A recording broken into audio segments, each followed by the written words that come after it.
as ausências da mulher negra, né, da população negra, e particularmente da mulher negra, revela muito o lado perverso do racismo. O racismo, né, por definição, ele é perverso, mas de um racismo brasileiro. A gente não consegue perceber essas ausências, porque as relações de poder, o mundo, o mercado de trabalho foi hierarquizando corpos para determinadas funções. Na chuva de confetes deixo a minha dor, na avenida deixei lá a pele preta e a minha voz, na avenida deixei lá a minha fala, a minha opinião, a minha casa, a minha solidão.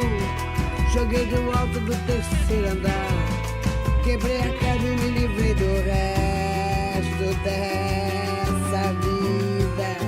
Na avenida dura até o fim, mulher do fim do mundo. Eu sou e vou até o fim cantar.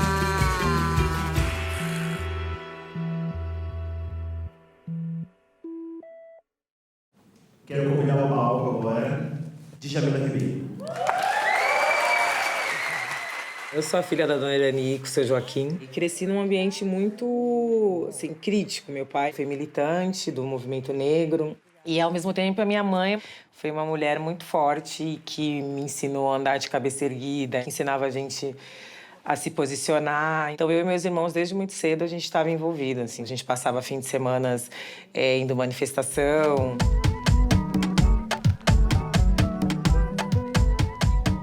Meu nome artístico é Preta Rara, meu pai é carteiro e minha mãe, parte da vida dela foi ser empregada doméstica. Hoje em dia ela não é mais.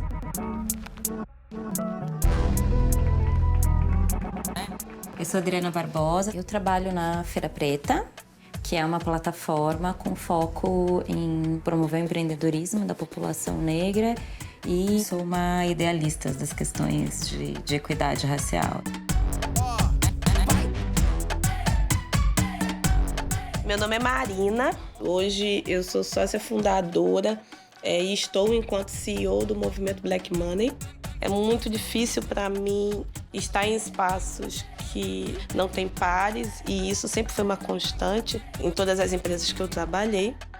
E muitas das vezes, quando existem uma ou outra pessoa negra, não estão ali na mesma posição, né? Com o mesmo lugar de fala, com a mesma visibilidade. Então, a gente fala muito de um lugar de uma sociedade onde nós somos maioria, mas fomos minorizados ao longo de todo o tempo.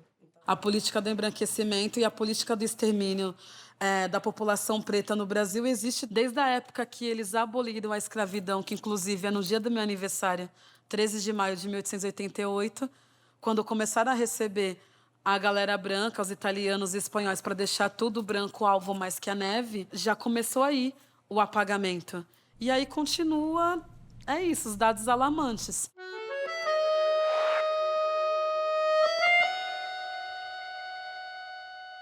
Então, a gente está falando de um país que, durante 300 anos, foi dividido por duas raças, que uma controlava, a outra era controlada, uma raça branca e uma raça negra, e lugares que essas pessoas ocupavam nas relações sociais. E, de repente, a gente muda, deixa de ter pelo menos formalmente, essas relações, mas a gente está falando de 300 anos. É uma experiência histórica muito longa, muito longa. Então, ainda há no imaginário das pessoas esse lugar que as pessoas negras precisam ocupar. E qual é o lugar do imaginário das mulheres negras? Na minha família, todo mundo doméstica. Minha mãe Minha mãe foi empregada doméstica. Não é vergonha nenhuma, né, servir. Minha mãe foi empregada doméstica. A questão é que as pessoas só veem a gente nesse lugar. Trabalhei como auxiliar de serviços gerais, então, o que significava servir café, limpar a empresa, mesmo eu fazendo faculdade, tendo inglês. E eu lembro que eu saí desse emprego porque eles me prometeram me botar numa vaga no escritório, mas o time que tá ganhando não se mexe, não vai dar, mesmo eu tendo mais qualificação que as meninas que trabalhavam no escritório. E aí eu saí desse emprego e foi quando eu fui trabalhar na Casa de Cultura da Mulher Negra. que ali foi um espaço que me formou muito, onde eu tive contato com o feminismo negro pela primeira vez, quando eu conheci Sueli Carneiro. Foi a primeira vez que eu tive um emprego que me respeitou meu trabalho intelectual, porque antes de ser auxiliar de serviços gerais, eu trabalhei numa barraca de pastel, vendendo pastel. Eu não consegui emprego para trabalhar, sei lá, com outras coisas. E eu já fazia faculdade, eu era uma menina que já tinha lido muito, e mesmo assim, toda vez que eu ia disputar uma vaga, não me contratavam ou só me ofereciam vagas para servir. Que mecanismo social é esse que coloca mulheres negras numa posição sempre de subalternidade? Não é comum mulheres negras em altos postos de trabalho, de comando, produzindo intelectualmente, porque tem todo um processo histórico que diz que isso não é normal. Sabia que aqui era um território negro, João, há muitos anos atrás? Por isso que tem a Vai-Vai, que acho que 100 anos, completou 100 anos, 90 anos, não sei. Mas é porque aqui era uma das regiões onde tinha muitos cortiços e tinha muitos negros. Minha avó conta, né, que quando ela chegou em São Paulo, ela veio parar aqui nos cortiços da Bela Vista, na Major Diogo. Minha avó veio pra cá com 12, 13 anos e minha bisavó, ela é de 1917. Quando você pega o processo de abolição no Brasil, 1888. Então, tipo, a mãe dela foi escrava, entendeu?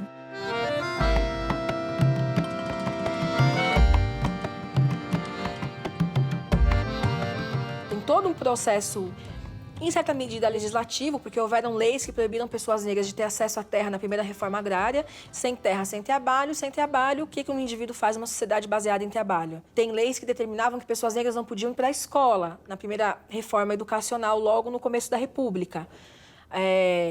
Sem acesso à escola, sem acesso ao mercado de trabalho, num país que estava começando a se industrializar.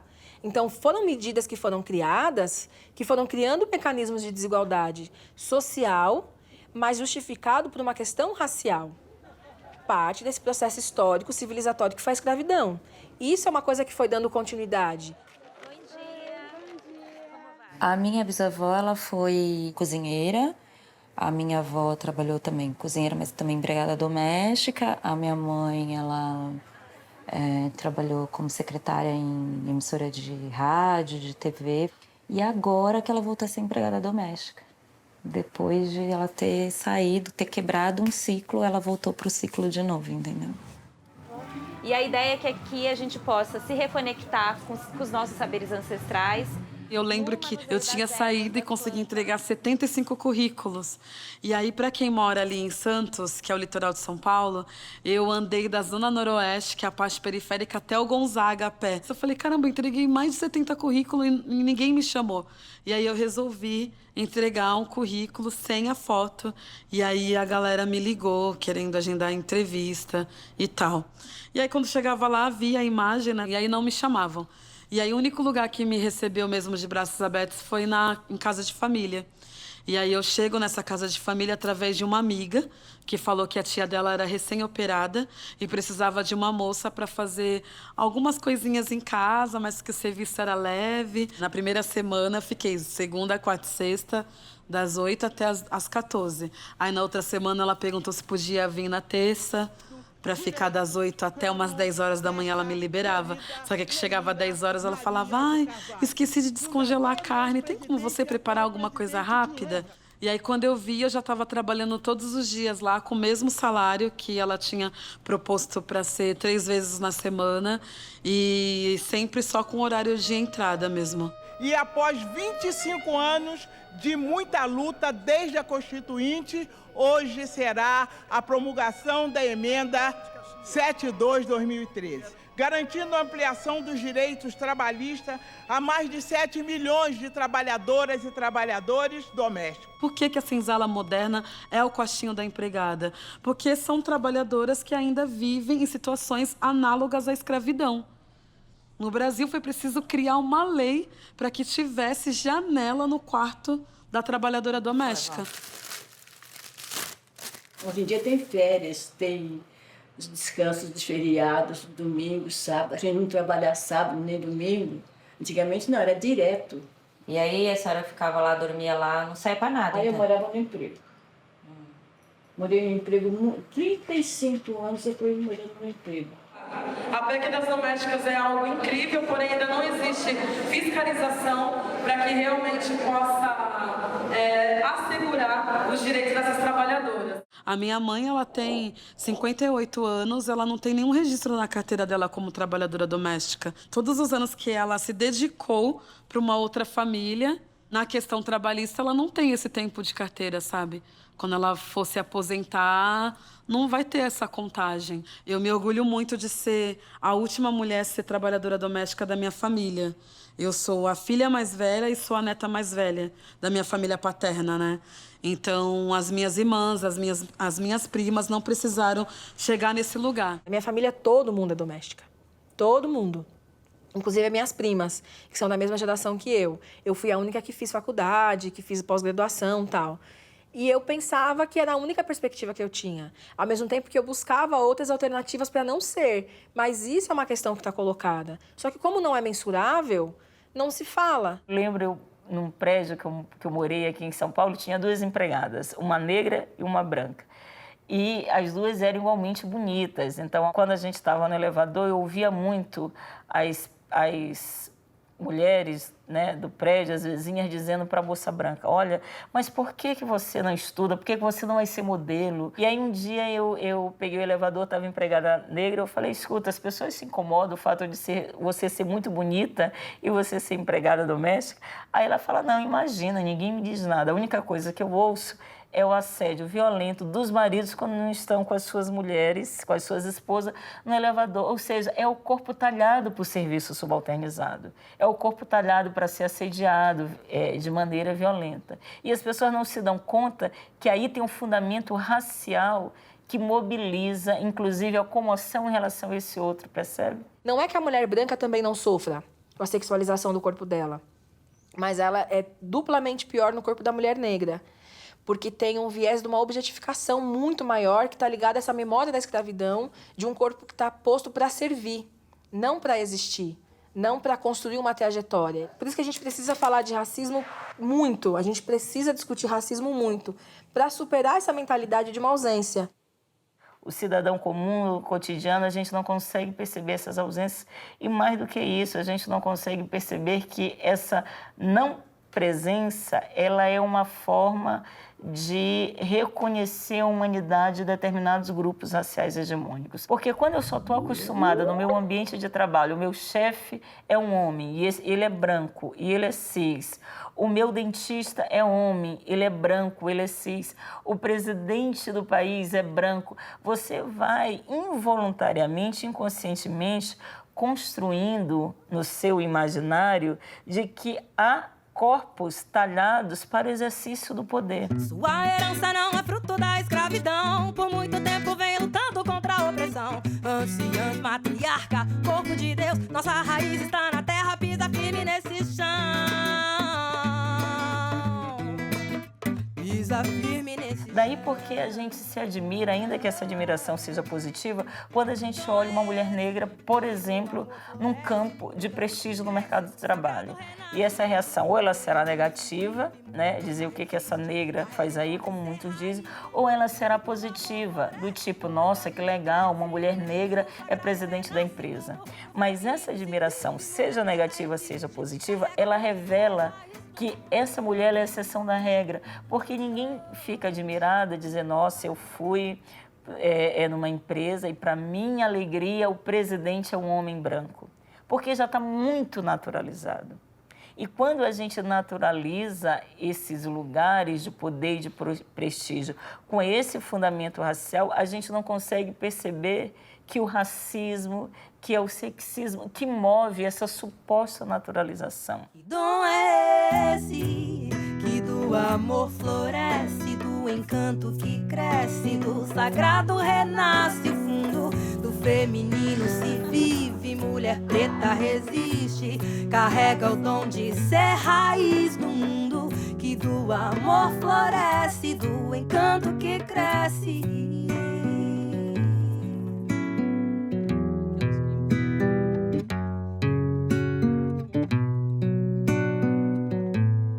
Hoje se utiliza muito, são os vieses inconscientes que as pessoas carregam. Não, tem gente que é sexista mesmo, tem gente que é misógino, né? Tem gente que é racista e pronto. Comunitário, né? E o racismo é estrutural, ele não mede se tem grana, se você tem dinheiro ou se não tem dinheiro. Uma pessoa que tem grana, que tem acesso, é uma pessoa negra, mas tem acesso a restaurantes. Ela vai sofrer nesse dia a dia de entrar num lugar e ser atendido sempre com aquela rusga no... Tipo, você né? Aqui não é teu espaço. Exato. Ou então, você estudar numa escola que é majoritariamente branca, né? Que foi o meu caso enquanto bolsista. Uhum. E você ter o tempo todo sinais de que você não pertence àquele espaço. E racismo reverso não existe, né, gente? Minha pós-graduação eu fui fazer na ECA, na USP. E quando eu fui defender meu artigo científico, um dos professores da banca, tipo, falou super mal, assim, sabe? Tipo, acabou comigo, inclusive. Falou até da minha roupa. Falou que eu deveria continuar sendo produtora, que eu não era da academia, que eu não deveria estar ali, né? Mas com esse artigo científico, depois eu ganhei o Prêmio Brasil Criativo. Fiquei em segundo lugar no Prêmio de Economia Criativa.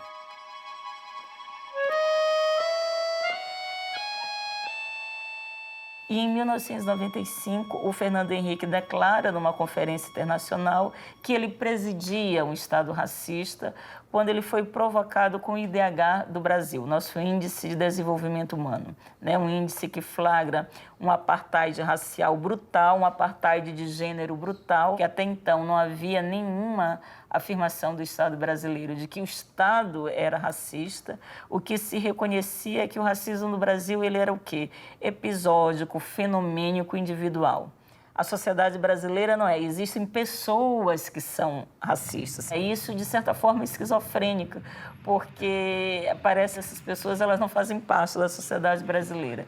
E, de certa forma, o Estado brasileiro comprava esse discurso que era para manter o mito da democracia racial. Eu acho que, como povo brasileiro, a gente precisa muito refletir sobre a questão racial. O brasileiro médio ainda não entendeu o que é racismo no Brasil, não entende que racismo é uma estrutura que estrutura todas as relações sociais, que impede mobilidade social, que cria desigualdades e que, se a população negra é a maioria da população e isso não está refletido dentro dos espaços, tem algum problema, né? A gente precisa criar estratégias e mecanismos para mudar essa situação.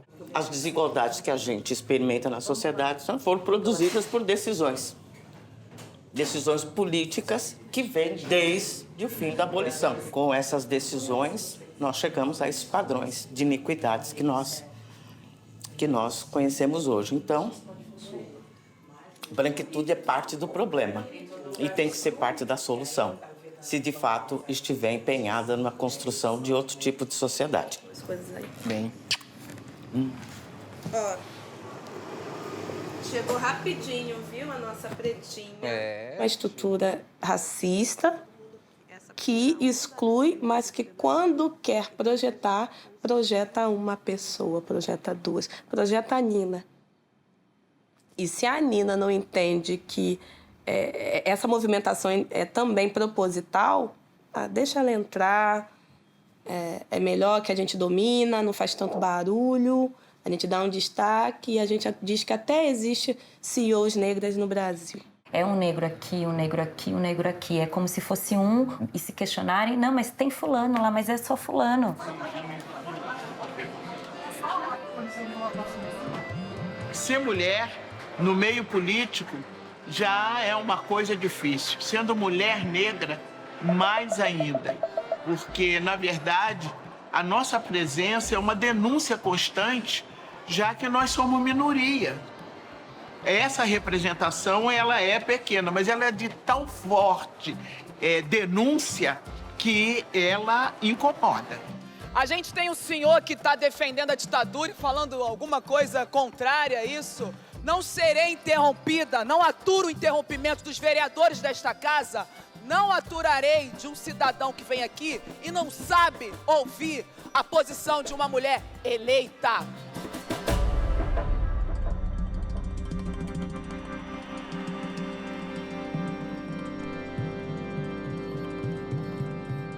A morte da Marielle Franco, ela é uma grande dor para a gente, pelo que a Marielle era, né? pelo que ela fazia, pela trajetória, mas foi uma morte exemplar. Foi para dizer, voltem ao lugar de vocês. Foi uma espécie de corretivo, não só para a Marielle, mas para o conjunto do que, na luta que ela encampava, que é a luta, ao fim e ao cabo, das mulheres negras nas favelas, nas periferias. A morte dela é de interrupção de uma ascensão de uma coletividade, né? Foi o recado que eles mandaram para a gente. Voltem ao lugar de subalternidade. Vocês não têm o direito de denunciar, vocês não têm o direito de mudar. Então, eu acho que a nossa trajetória, essa trajetória de muitas faces, da falta, da dor, da violência, mas também o lugar da emancipação, da resistência, da conquista. Para hoje, por exemplo, a gente chegar a ser maioria negra no país, né? Porque a gente começa a se autodeclarar. Essa geração de 18 anos já vem preta, o chip já mudou. Eu falo que talvez essa geração de 18 seja a geração que vai puxar essa geração da minha filha. Não é no fato, mas é abrir novas possibilidades que eu acho que é quase que uma transcendência da resistência, sabe? Que acho que resistir vai fazer parte, mas que a gente possa transcender da resistência, sabe? Que a gente possa simplesmente viver. Tipo, ir pra praia. Não avança como um vendaval, me joga na avenida que eu não sei qual é. Pirata e super-homem. Poder exercer a nossa plenitude de vida. Que não tá só no campo de um fortalecimento identitário, entendeu? Passa por outras questões. Deixei lá a pele preta e a minha voz na avenida deixei. Para as mulheres negras eu sinto um peso muito maior, porque como somos poucas visíveis ainda, as pessoas às vezes colocam as expectativas delas em cima da gente, o que é compreensível, mas ao mesmo tempo também é desumano, né? Eu não quero ser a pessoa que é deslegitimada, subalternizada, mas eu também não quero ser a deusa, eu não quero ser a diva, eu quero ser humana, que também tem seus dias que não quer falar desses assuntos. Eu gostaria que ela fosse chamada no futuro não para falar da questão racial, mas que ela fosse chamada para falar daquilo que ela escolheu para a vida dela. Como eu cresci em Santos, então meu pai levava muita gente à praia, levava a gente para pescar, a gente tinha uma relação muito próxima com o mar. E eu lembro uma vez que eu era criança, eu estava nadando pro fundo e ele reclamando para eu voltar e eu não estava obedecendo. Num dado momento ele levantou, me pegou pelo braço e falou assim: olha para você e olha pro mar. Olha o tamanho do mar. É isso, eu sou uma gotinha que tá fazendo alguma coisa. E como dizia o Babalorixá, você é uma gota, vai enfrentar o mar, você vai ser engolido. Se você se integrar ao mar, você vai ser mar também. Então, o que me move é pensar essa coletividade, é querer me integrar ao mar. De confetes, deixo a minha dor na avenida, deixei lá a pele preta e a minha voz na avenida, deixei lá a minha fala, a minha opinião, a minha casa, a minha solidão. Joguei do alto do terceiro andar, quebrei a cara e me livrei do resto dessa vida na avenida dura até o fim, mulher do fim do mundo. Eu vou até o fim cantar.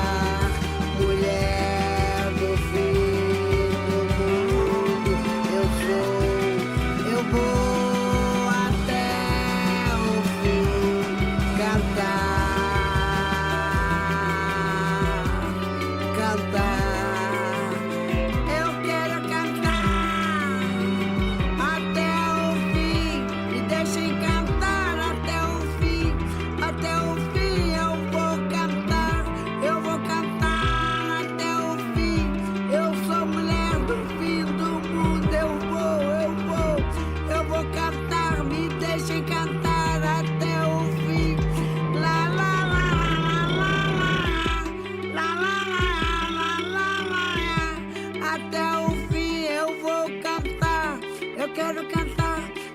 querer cantar, eu vou cantar até o fim. La la la la la la la la la. Eu vou cantar, me deixem cantar até o fim. Me deixem cantar até o fim. Me deixem cantar, me deixem cantar até